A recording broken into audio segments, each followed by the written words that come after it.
Hello, everybody.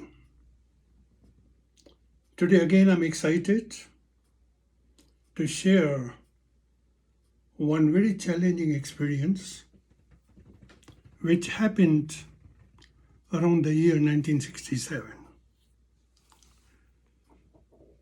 By this time, I was working as a professor of mathematics in Bombay University, in a college affiliated to Bombay University.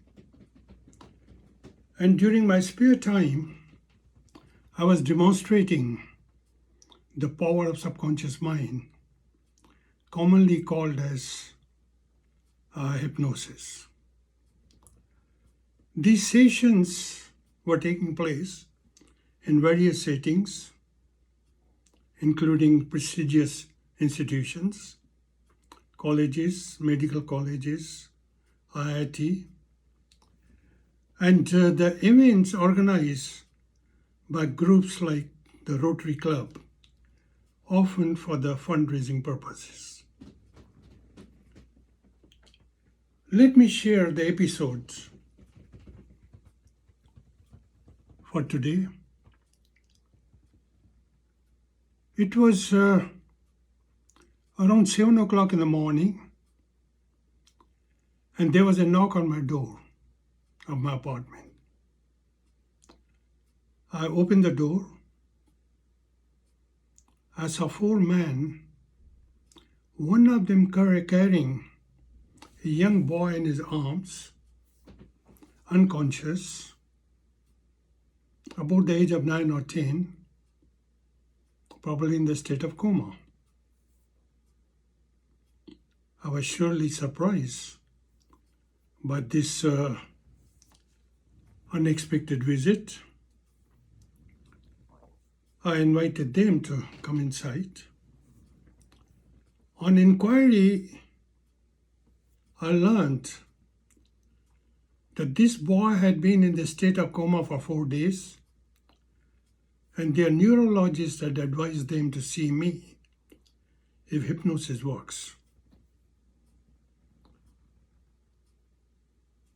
This was his third occurrence, and previously the coma had lasted for a day or two. Now my first thought was, what can I do when he's already unconscious? But my second thought, that there's nothing wrong in trying. Because in the unconscious state, the subconscious mind is always awake,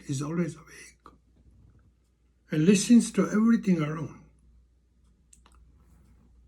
So I tried my usual induction method, giving him appropriate suggestions, and asked him to wake up at the count of 3.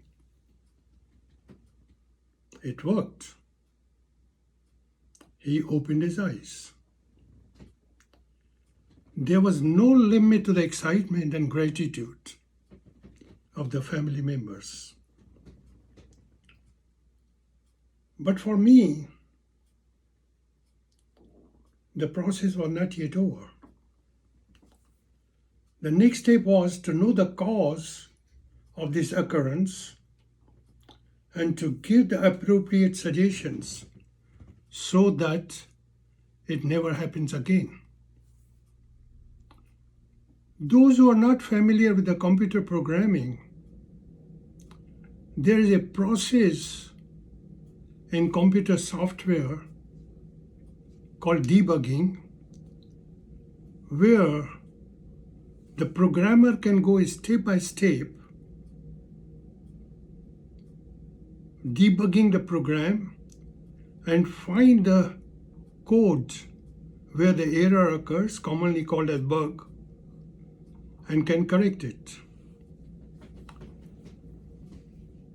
The best thing about hypnosis is that similar to that process, a subject can be regressed to the past year by year, month by month, even a week by week, day by day, minute by minute, and we can come to the exact moment where the problem occurs or the unwanted suggestion is given. So I regressed this boy. It went up to the age of 4, and on a particular day,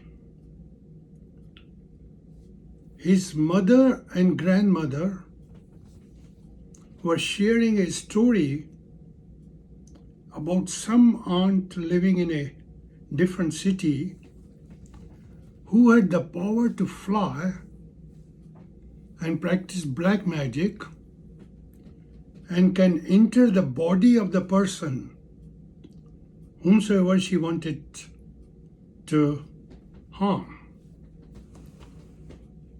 Now this boy had internalized that story, and whenever the stressful situation occurred, particularly in his case, his parents' expectation to come first in the exam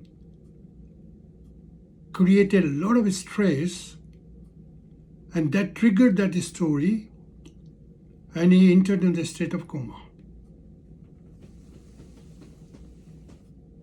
I gave the appropriate suggestion to eradicate that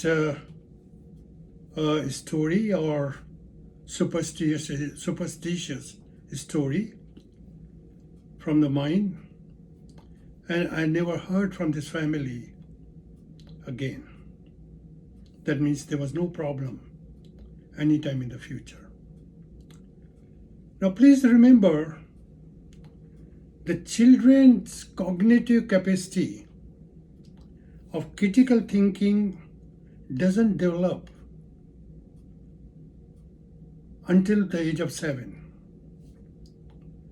They accept everything and internalize whatever the parents say or do.